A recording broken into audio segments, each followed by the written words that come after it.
नमस्कार व्यूवर्स, मेरा नाम है ज्ञानेंद्र और आप देख रहे हैं स्वराज मीडिया नेटवर्क। कैसे हैं आप सब।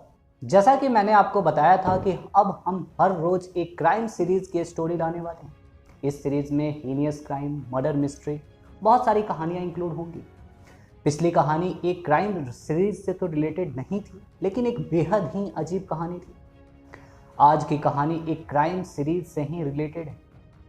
आज ये कहानी पाकिस्तान की है। चलिए हम कहानी की तरफ बढ़ते हैं। यह कहानी तकरीबन 2011 में इस कहानी का खुलासा हुआ। सबसे पहले हम कहानी पे जोड़ देते हैं। यह कहानी पाकिस्तान के कराची शहर की है।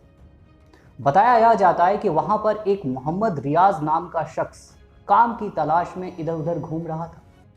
उसे कहीं भी काम नहीं मिल पा रहा था, वह काफ़ी परेशान था। तभी उसकी मुलाकात एक वजीरा नामक शख्स से होती है। वजीरा कराची में ही एक कब्रिस्तान में काम करता था। वह कब्रिस्तान में खुदाई बाकी सब चीज़ों का काम करता था। वजीरा ने रियाज को सलाह दिया कि अगर तुम्हें किसी प्रकार का काम नहीं मिल रहा है तो तुम मेरे साथ आओ और इसी कब्रिस्तान में काम करो। फिर क्या था, रियाज भी वजीरा के साथ उसी कब्रिस्तान में काम करने लगा। ऐसे ही वक्त बीतता गया। वही एक दिन रियाज देखता है वजीरा को। असर का टाइम था। असर का टाइम हम अपने दर्शकों को बता दें कि ये नमाज का ही एक टाइम होता है। इस दौरान एक लाश आती है और उस लाश को उस कब्रिस्तान में दफन किया जाता है। यह जो समय था वो 4 से 5 बजे का था। और जैसे ही उस मुर्दे के जो भी परिवार वाले लोग थे वो वहाँ से चले जाते हैं तो रियाज ने देखा वजीरा उस कब्रिस्तान के पास जाता है जहाँ पर वो अभी अभी जो मुर्दा वहाँ पर दफन किया गया है वहाँ जाता है। और रियाज ध्यान से देखता है कि आखिरकार वो वजीरा वहाँ क्यों जा रहा है। उसने देखा कि वजीरा वहाँ जाता है और वो जो कब्रिस्तान जो मुर्दा वहाँ पे दफन किया गया रहता है उसका एक हिस्सा हटाता है और फिर उसके अंदर वो दाखिल होता है। फिर तकरीबन 15 मिनट बाद वह बाहर आता है। रियाज पूछता है वजीरा से कि आखिर तुम 15 मिनट तक अंदर क्या कर रहे थे। फिर वजीरा ने खुलासा किया और इसके बाद रियाज भी वही करने लगा। वही बता दे कि वजीरा को नशे की भी लत थी जिसकी वजह से वो ड्रग्स भी लेता था और इसकी वजह से उसकी बीच में ही मृत्यु हो जाती है। इसके बाद यह सिलसिला रियाज द्वारा भी उसी तरीके से शुरू हो गया। और ये लोग जो भी लाश को टारगेट, सबसे पहले हम बता दें कि इन लोगों की क्या पहचान होती थी कि जो लाश आती है वो फीमेल है। इन लोगों की पहचान कैसे करते थे, तो आइए हम अपने दर्शकों को बता दें कि जो भी कब्रिस्तान में लाश दफन की जाती थी, अगर कोई महिला होती थी तो उसके ऊपर चादर डाल दिया जाता था। यही पहचान होती थी कि जो लाश दफन किया गया है वह एक फीमेल। यह जो रियाज था उसी की तलाश में रहता था और ये हमेशा इस चीज़ की ज़रूर ध्यान देते थे कि जो मुर्दा असर के टाइम में जो दफन किया जाता था उसी मुर्दा के साथ ये करते थे। फिर रियाज भी वही चीज़ करने लगा।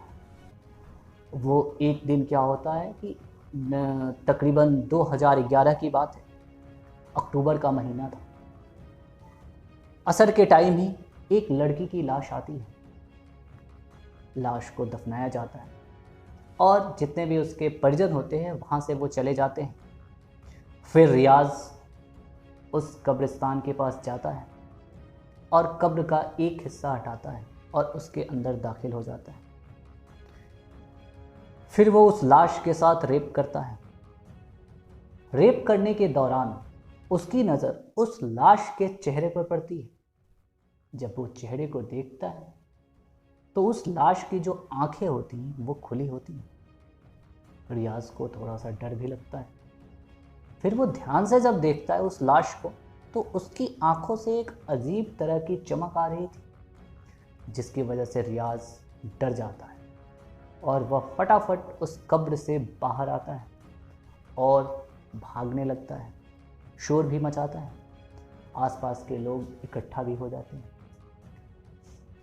जिस हालात में रियाज वहाँ से दौड़कर भाग रहा था, सब लोगों को शक हो गया। हालांकि यह पहले से ही लोगों के कानों में ये खबर थी, क्योंकि कुछ लोगों के परिजन का यह कहना था कि वो जिस दिन लाश को जहाँ पर जिस कब्र में दफनाते थे, अगले दिन उस कब्र के साथ कुछ न कुछ छेड़छाड़ की होती थी। और इस दिन यह जो शक था वो सच में तब्दील हो गया।